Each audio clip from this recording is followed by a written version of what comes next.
¿Qué es un desfasador?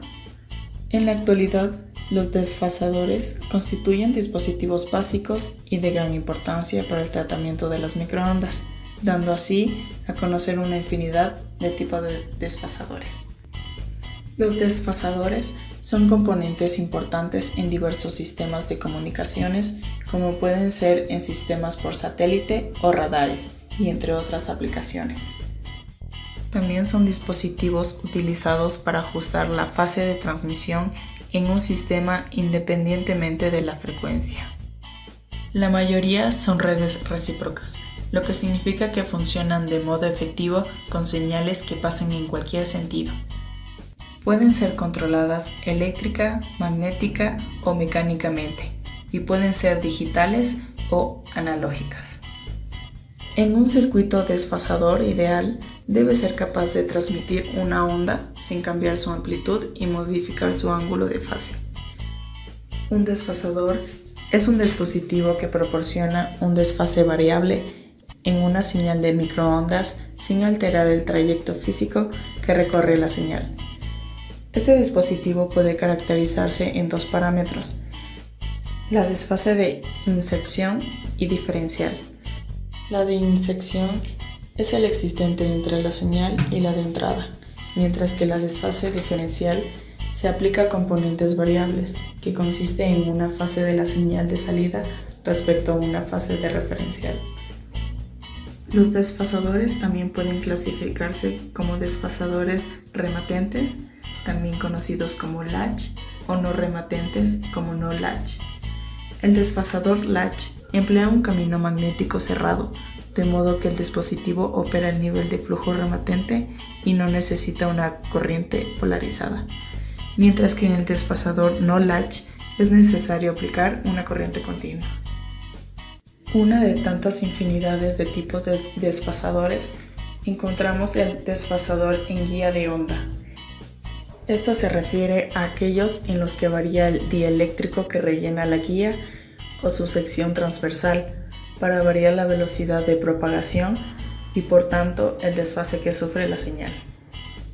Estos dispositivos emplean en gran medida materiales dieléctricos, ferritas, corrugaciones y stubs. También se construyen mediante hidros y cortocircuitos móviles. Sin embargo, este tipo de desfasadores presentan desventajas como pueden ser altos costes y diseños complicados en fabricación, o desfasadores diferenciales con una banda de frecuencia muy estrecha. El resistor. El resistor es un dispositivo electrónico de dos terminales que no tiene polaridad y su principal función es la disipación de calor, proceso en el cual se convierte la energía eléctrica en energía térmica, es decir, calor. La unidad de medida del resistor es el ohmio. Capacitor. El capacitor es un elemento o dispositivo que tiene la capacidad de almacenar energía potencial eléctrica y carga eléctrica. A esta capacidad se la llama capacitancia y se mide en faradios. Protoboard es una placa de pruebas en los que se pueden insertar elementos electrónicos y cables con los que se arman circuitos, sin la necesidad de soldar ninguno de los componentes. Este protoboard es ocupado más para armar circuitos electrónicos o para armar algún tipo de circuito, por ejemplo en nuestro caso, un circuito en el que nosotros vamos a demostrar un desfase de onda. Los puntos para fuentes son aquellos dispositivos que se usan para pruebas, es decir, para trabajar con componentes miniatura y circuitos integrados, y otras que se usan comúnmente como tierras en las puntas de los equipos de prueba, como son los osciloscopios y los multímetros. Los desfasadores son componentes electrónicos formados por materiales semiconductores. Los podemos encontrar tanto en lo que son radios, alarmas y hasta en vehículos. Estos están formados por 3 pines, cada uno tiene una función: el primero emisor, segundo colector, tercero base. Estos funcionan como un interruptor, dejando pasar o cortar las señales eléctricas. Si no existiera corriente por lo que es el pin de la base, entonces tampoco existiría lo que es corriente por el colector o por el emisor. Vamos a hablar acerca de lo que ¿qué es el desfase o una corriente alterna? Primero debemos saber qué es una corriente alterna. La corriente alterna es aquella que quiere decir que consta de dos polaridades. Esta a su vez está compuesta por dos características particulares. La primera es que tiene señal, la corriente varía en el tiempo y tiene un periodo. Esto quiere decir que este se va a repetir en cada cierto tiempo. Ya. Nosotros al hablar de corriente alterna sabemos que nuestro símbolo va a ser esto. Entonces nosotros tenemos lo que es una resistencia, tenemos lo que es un voltaje y por aquí va a pasar lo que es una corriente. Nosotros para poder entender cómo es este movimiento podemos graficar nuestros senoidales. Tenemos lo que es el voltaje, positivo, negativo, nuestra corriente positiva y negativa y va a haber lo que son unas senoidales. Y en la corriente también va a suceder lo mismo.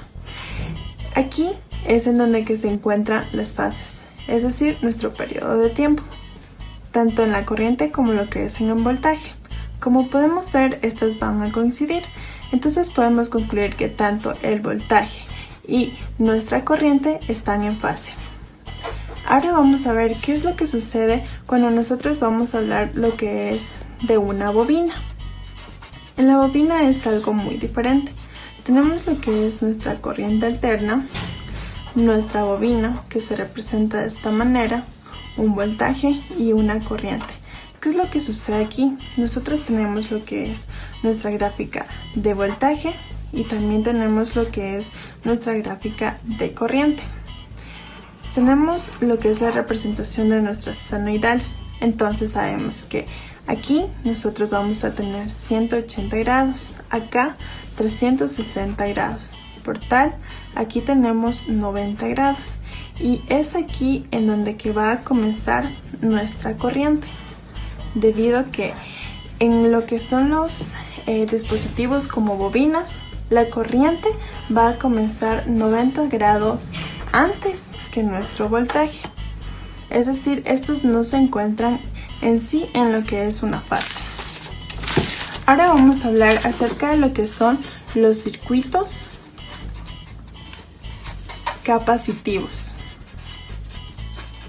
Como su nombre lo indica, nosotros vamos a hablar acerca de lo que es una capacitancia, nuestra corriente alterna. También tenemos lo que es una corriente. ¿Qué es lo que sucede aquí? Entonces, aquí lo que va a suceder es lo inverso a lo que teníamos en lo que es una bobina. Primero va a comenzar nuestra corriente desde nuestro punto cero.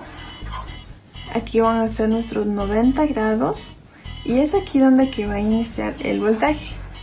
Igual como lo mencionamos anteriormente, el voltaje y la corriente no se encuentran en fase. Entonces, podemos concluir que cuando estamos en lo que es una capacitancia, se va a adelantar en sí lo que es nuestra corriente. Adelantar nuestra corriente. Y cuando nosotros hablamos de lo que son los inductivos o las bobinas, va a atrasar la corriente. Y es así como va a funcionar el osciloscopio. Gracias.